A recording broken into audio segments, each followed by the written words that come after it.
Have you ever wondered what would happen if you had your organs pulled out from your ass? Well, me too. Unfortunately, it is illegal to relieve a fellow human being of his internal organs. Fortunately, or even more unfortunately, that has already happened. Accidentally, of course. Meet Abigail Rose Taylor, a 7-year-old white girl from Nebraska. A pretty normal girl from birth, living a normal average life. No one could have really expected such a tragic and young demise of her. On a summer's night in June 2007, Abigail and her family were enjoying time at the local country club pool. All was fun and games. Other families were there with their kids too. Abigail's parents were watching her play in the kiddie pool from a poolside table, making sure she was safe. All was going well until the time came to head home. Abigail's mother called out for her, and that's when the real bad stuff started to happen. Abigail's mother noticed she was standing quite drunkardly, as if she was half asleep, at the edge of the pool. All of a sudden she collapsed and passed out. Her parents rushed her and found out she was still slightly conscious. There was no blood or any sign of external injury. "What's wrong?" they asked. "My stomach hurts," she replied. They didn't know it back then, but the extent of Abby's predicament would turn out to be much more than just a simple stomachache. They immediately rushed Abigail to the emergency room. Doctors thought it was some sort of rectal tear, a wound inside the anus, so to speak. A few more hours of diagnosis later, it was found out that her entire small intestine had been disemboweled from her body, all 5.5 meters of it. The doctor said it was a miracle that she's even alive and conscious. The small intestine is responsible for turning the bile that your stomach spits out into, well, feces, whilst also absorbing nutrients your stomach may have missed. The intestines are technically vital organs, but there have been cases of people surviving and living on without them, either due to infections or freak accidents like this. Despite no longer having a small intestine, Abby miraculously managed to survive, even attending the first day of school that year. Since she no longer had an intestine to filter out the bile and absorb nutrients from the kind of food she would have ate, she required a special nutrient absorption system, one that would be pumped directly into her body through her bloodstream. Basically, she would carry around a bag filled with special nutrient juice. This bag was attached to some part of her body, and the nutrients would go directly into her bloodstream through a pipe or something. For waste, there was a tube that was attached to her side.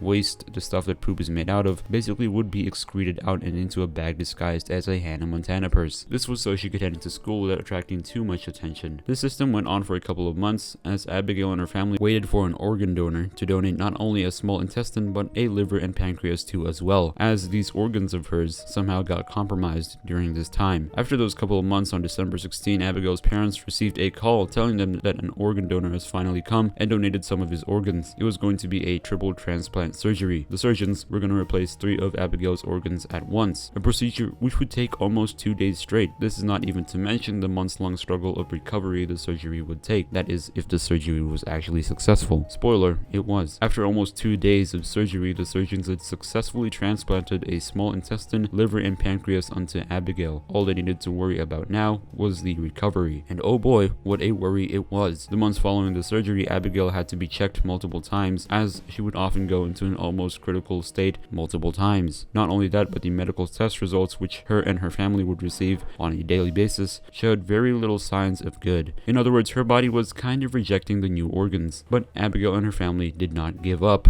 Abigail's parents would have friends and relatives to visit the hospital to cheer Abigail up. They would manicure her, paint her nails, and style her hair with the goal of lifting her spirits. Unfortunately, things just weren't getting better for little Abigail, as a few more months in, the test results began to show signs of PTLD, or post-traumatic lymphoproliferative disease, which is a rare type of cancer sometimes triggered by organ transplants. This led Abigail needing to start chemotherapy. Yikes. Not only that, but Abigail also experienced multiple infections specifically to her liver, which her body was rejecting. For this, Abigail needed to go through kidney dialysis maybe once or twice a week. Things were looking quite dreadful for little Abigail. By this time, she had already experienced a dozen more infections and 16 surgeries, all for different medical issues she was having. Surgery to drain fluid, mend tissue scars, clean up her abdomen from random infections, and so much more. She just kept on fighting. But alas, the fight didn't last. And unfortunately, it was our poor girl Abigail who had lost. On March 20, 2008 at 6:10 p.m., Abigail died peacefully on her hospital bed, her parents by her side. It was a long and arduous fight. No one could have ever expected such a little girl to last for that long under those dire circumstances. Truly an amazing girl Abigail was. God bless her soul. And that, folks, is the story of Abigail Rose Taylor. Oh my god.